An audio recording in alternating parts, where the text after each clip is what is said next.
Hi everyone, welcome to our channel Bilingüismo para Todos. Today we're going to start this series of conversations with international teachers that come to the US through Participate Learning Program. So today I want to welcome Georgette. She's from the Philippines and she's my first guest. So welcome Georgette and thank you for being here. Hi, thank you so much for having me. And we are here to motivate you to apply and have honest conversations about this topic. So we're going to talk about expectations, about challenges and rewards. How is it like to teach in a new country? Hi everyone, I am Georgette. I am an ambassador teacher from the Philippines. I have a bachelor's degree in elementary education, majoring in preschool education, from the University of Santo Tomas in Manila. I have been teaching for 7 years now, 6 years in the Philippines. I've been teaching pre-K to second grade. And this is my first year and my seventh year overall. First year in the United States, and I'm teaching first grade. I came here last year as an ambassador teacher from Participate. Who told you about the program? How you knew about the program? It was actually very random. Like it was just a random day, and I thought, why not search for opportunities? Yeah. I didn't know anything about participate learning, but when I was researching and searching about visa sponsors for Okay. Filipino teachers, it was one of the first programs that popped up, and I saw that participate learning had the easiest process. Like I didn't have to fill out a lot of things, just these things and then wait for their email. And I like that. I don't like complicated things. So it is true. Like among all the programs I have seen now that I'm here, I think participated is the easiest. And I'm going to remind teachers if they are watching us, like just three requirements. Like the first one is to have your license of teaching, like your diploma or your university title. The second one is to have 2 years of experience with kids in school age and also to have a driver license. I agree with you. The process is very easy, so that makes you want to apply and also believe that, wow, it's too easy to be true, right? It's true. What made you decide to come here to teach in the US? What was your trigger or what was your goal or you were looking for something new to do? Tell us about that. Actually, it was very random for me. Like I didn't have any specific goals or a specific plan, but I just woke up one day and I'm just like, I want to try if there's an opportunity because I also want to expand my horizon and grow as an individual and also professionally. Great. And before moving here, like what was your expectations regarding of living here and teaching here? I was actually thinking it's gonna be hard because it's a new country. I'm new to it. I'm new to the curriculum, but right now I would say that it's so much better than what I've imagined. But yeah, I don't think I have very specific expectations of what my life would be like because it all happened so fast. But I just know that it's gonna be hard.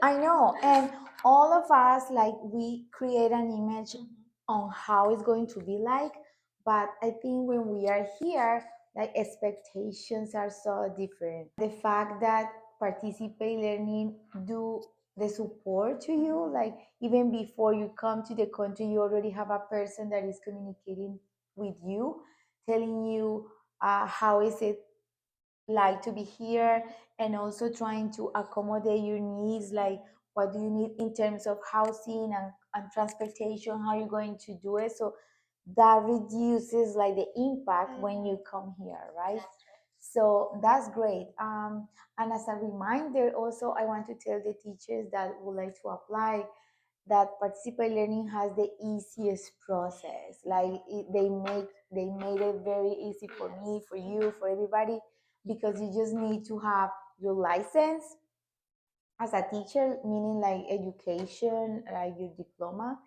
You have to have your driver license, and also like 2 years of experience, which I consider is like the minimum, like for being here, right?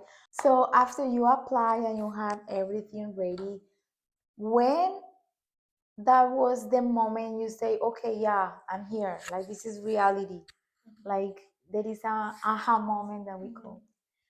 Um, Actually, for me, it felt like everything happened so fast that I couldn't believe that I was already here. It's true, yeah. Yeah, so the moment I think would be when I got to the school. And do you remember that? Because we were together, you were Yeah. my local advisor.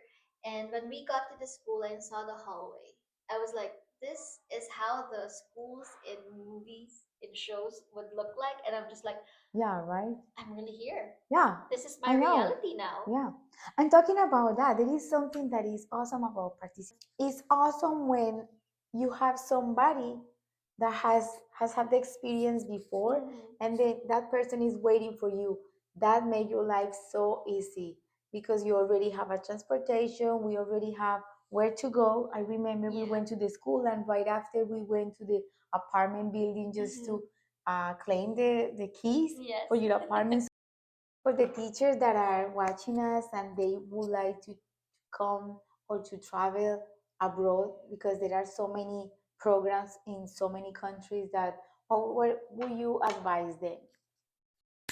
I would say they should really research about it, read about it, the program, watch videos about the program, and pray about it and do it.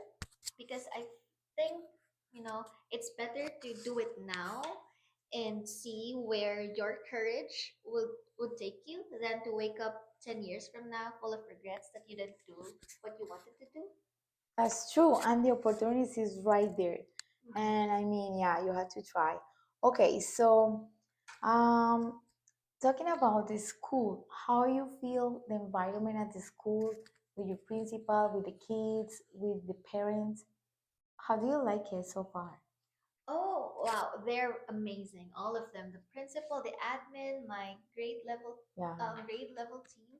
They are so supportive and so understanding of my situation. They are always there to help me, to ask how I've been. I even have parents of my kids who ask how I've been doing because they know that I'm new to the country. So it's Right. great to have that support system. And also the kids that I have, they're amazing. They're very sweet.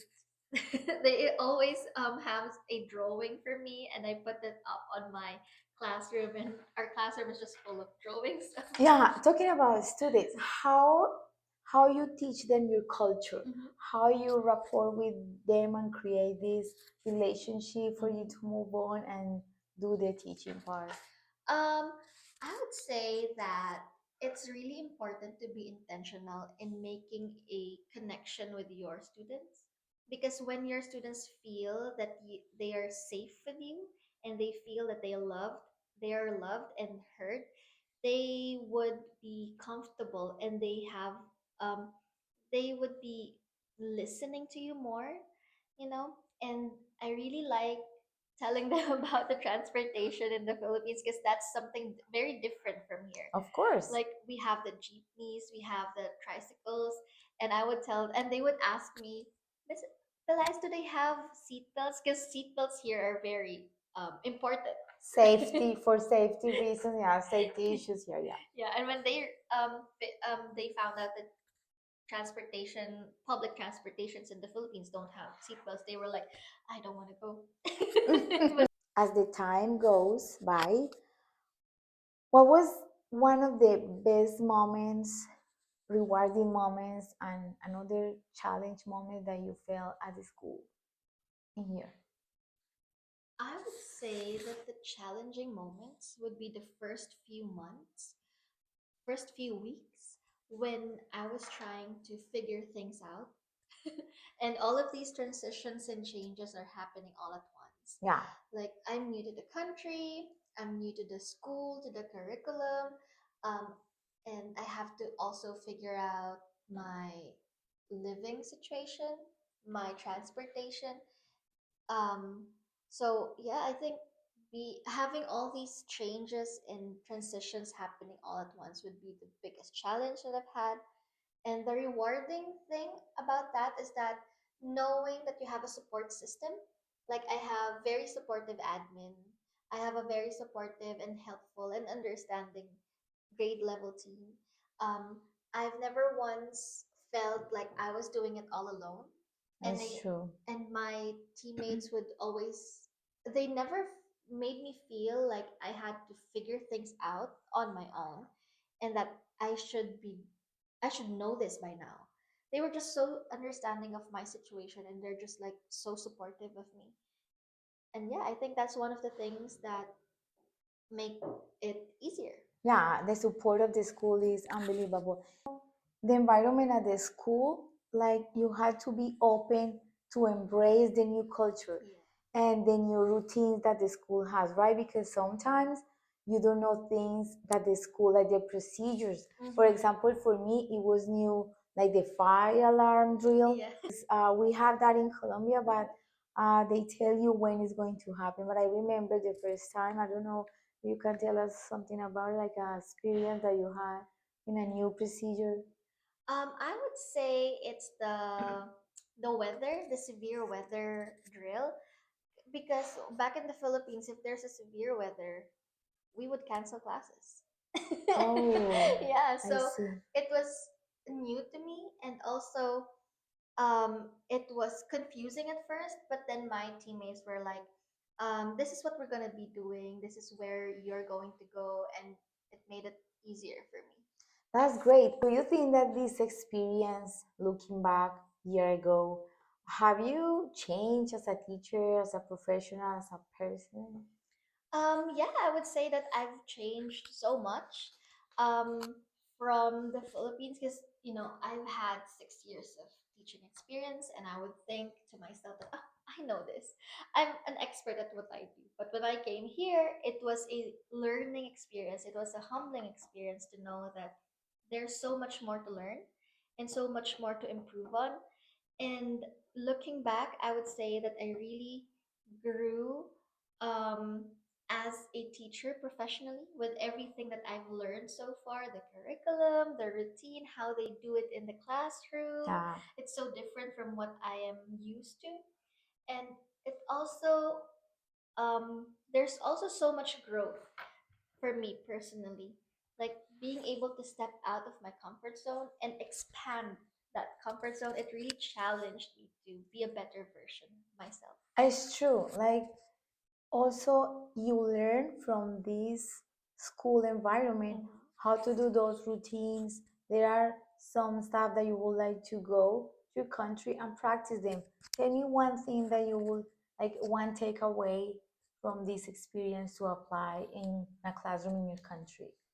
I would say maybe the continuity of routines for the kids. Like they have these routines, they learn these school-wide expectations from when they are in pre-K or kindergarten, and then it doesn't stop there. It goes over the next grade level. And I think that's one of the things that is very important for the kids, like the continuity, the routines, and these things you will see just how much these kids have learned for the past years. Because I see the kids from um, the kindergarten, and I teach the first grade, and I see that they already know what to do most of the time, right? Okay, Georgette, as an exchange cultural teacher, we have many experiences here. Like we go to sport events or we travel. Mhm. What is one of the activities you treasure since you came here? I would say the hockey.